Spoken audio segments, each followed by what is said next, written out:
जमीन फोड़ करके एक सर्प निकला, बाबा को डस दिया। जमीन फोड़ करके एक सर्प निकला, बाबा को डस दिया। बाबा का इंतकाल हो गया। कुछ ही दिन के बाद, एक महीना भी नहीं गुजरा, जिस लड़के का कन्यादान किए थे वो भी विधवा हो गई। ऐसा बात बा कि हम एगो बात पूछल चाहता नहीं पूछिए कि यहाँ पर जो आप लोग रहते हैं, यहाँ पर से नीचे जाने में जी क्या कोई घटना उठना के बारे में बताइए, हम जानना चाहते हैं। ऐसा है कि इस नियम का 2 बार उल्लंघन हुआ है और 2 बार में महंत के ऊपर कुछ न कुछ घटनाएं घटी है, जिसका मैं जिक्र आपको बता दे रहा हूँ। यही वजह है कि ये बाबा का श्राप है कि जो हमारा पुजारी जो है सो इस लक्ष्मण रेखा के बाहर कभी जीवन में नहीं जाएगा। पहली कहानी, पहली घटना है ये हमारे दादाजी का। वो उनको एक लड़का और एक लड़की थी और सौभाग्य से उनको स्कूटी पर स्थान मिल गया। वो पुजारी के रूप में आ गए।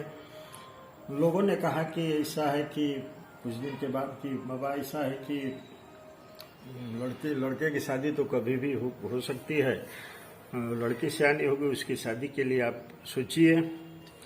तो बाबा ने कहा कि हमको क्या सोचना है, लड़की पूरे समाज की है, आप लोग हमारे समतुल्य कहीं भी जा करके परिवार में दे करके आप लोग शादी तय कर दीजिए, हमको कोई इतराज नहीं है।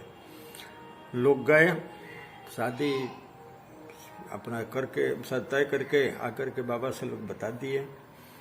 बाबा से जब शादी का समय नज़दीक आया तो बाबा से किसी ने कहा कि बाबा ऐसा है कि आपकी एक ही लड़की है, हिंदू धर्म में कन्यादान का बहुत फल होता है, इसलिए आप जो है सो ऐसा कोई नियम निकालिए इस रेखा का, जिससे कि आपकी लड़की आप स्वयं घर जा करके कन्यादान कर सकें।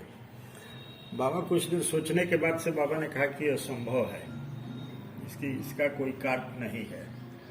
बाबा के मना करने के बावजूद भी लोग नहीं माने, कहे कि नहीं, इसका आने वाली पीढ़ी में इसका कोई विकल्प निकाल दीजिए कि भविष्य में कभी भी ऐसी स्थिति आए तो ये हो। तो बाबा के लाख मना करने के बाद भक्तों ने कहा कि तब हम लोग अपनी इस समस्या को समाधान कर रहे हैं, आप स्वीकार कीजिए। तो लोगों ने कहा कि ऐसा है कि हम लोग यही ना आपका है कि आपका चरण जो है सो इस रेखा के बाहर न पड़े पृथ्वी पर, तो हम लोग पालकी ला रहे हैं। पालकी के ऊपर, पालकी में आप बैठिए, आप पालकी लेकर के जाएगी, आप मंडप में ही कन्यादान करके आपको फिर उसी तरह से वापस बैठा दिया जाएगा। यहाँ आकर के आपका चरण कहीं नहीं पड़ा।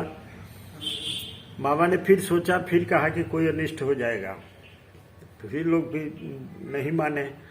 अंत में होनी जो होता है वो तो विवश होता है। अंत में बाबा के लोग प्रेस दिए, बाबा बात मान गए। यही हुआ, लोग गए पालकी में, पालकी में आने के बाद जो है सो कन्यादान दे करके आए। इसके बाद जो है सो वो सुबह के समय में वो अपना आश्रम बाहर रहे थे, झाड़ू लगा रहे थे। उसी समय जो है सो एक जमीन फोड़ करके एक सर्प निकला, बाबा को डस दिया। जमीन फोड़ करके एक सर्प निकला, बाबा को डस दिया। बाबा का इंतकाल हो गया। कुछ ही दिन के बाद, एक महीना भी नहीं गुजरा, जिस लड़के का कन्यादान किए थे वो भी विधवा हो गई। तो बाबा भी गए और लड़की का भी घर गया, उजड़ गया। तो ये पहली कहानी है इस रेखा का नियम टूटने का। दूसरी कहानी है कि कुछ पीढ़ी पहले एक यहीं पर आम का पेड़ था, परिसर में ही, रेखा में ही। तो रात को आम पका था, गर्मी का दिन था। बाबा ने, आंधी आई तो बाबा ने सोचा कि रास्ता चल रहा है, रास्ता चालू है। बाबा आम को बटोरने के लिए रात को आंधी आई तो ललटेन और छींटी लेकर के चल दिए नीचे। जाने अनजाने बाबा का एक पैर इस रेखा के बाहर निकल गया। उसका परिणाम हुआ कि बाबा को पौड़ी में दूध गर्म कर रहे थे, अकस्मात जो है सो बाबा के पैर में आग लग गई। इस कमर के नीचे पैर जल गया। तो ये घटना घटी, बाबा का पैर जल गया। डॉक्टर यहीं पर आकर के इलाज किए, तब जाकर बाबा चलने फिरने लायक हुए। यही कारण है 2 बार जाने अनजाने जो भी ये रेखा के बाहर पैर गया है या रेखा से पुजेड़ी का पैर बाहर गया है, तो ये दोनों बार पुजेड़ी के ऊपर ही गुजरा है, पुजेड़ी ही इसके सजा पाया है। यही कारण है कि इस रेखा को आज तक किसी ने पार करने की हिम्मत नहीं करते।